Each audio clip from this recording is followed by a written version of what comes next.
Today's lesson states, I do not understand anything I see in this room, from this window on the street. Here's the thing. Our eyes are taking in around 4 million bytes of information every second.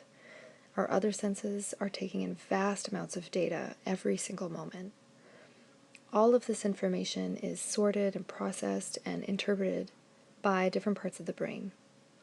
However, only a very small fraction of all of this information, these vast amounts of data that are constantly being put into our senses, only a small fraction of all of this actually reaches our conscious awareness.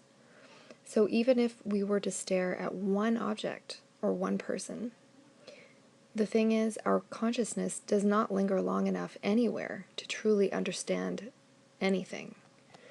So even looking at one object with very focused attention, our consciousness still has a very difficult time staying on that object long enough to truly understand it.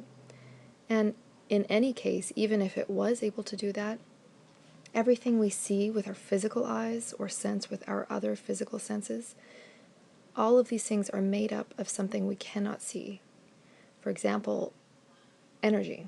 We cannot see energy with our eyes, and modern science is now including this as one of the qualities of all matter, that energy is a component of all matter. So, for example, we cannot see the space between molecules, we cannot see atoms or energetic fields that hold things together.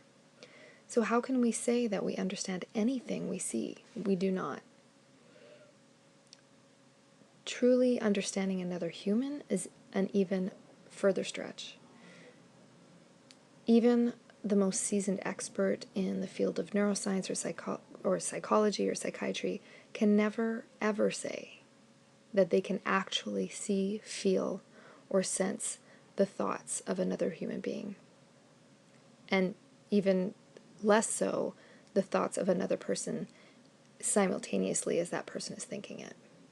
So even scientific experts, even neuropsychologists and neuroscientists, neurologists, they cannot actually see in real time the thoughts of another person. So whether we're talking about objects or a person, we do not understand anything that we see. So this lesson is an exercise in humility and not judgment.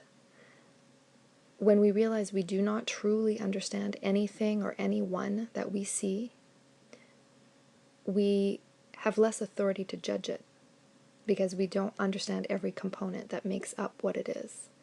So take the time right now to look around and glance at various objects or people if you're somewhere else around you without lingering or having any kind of preference.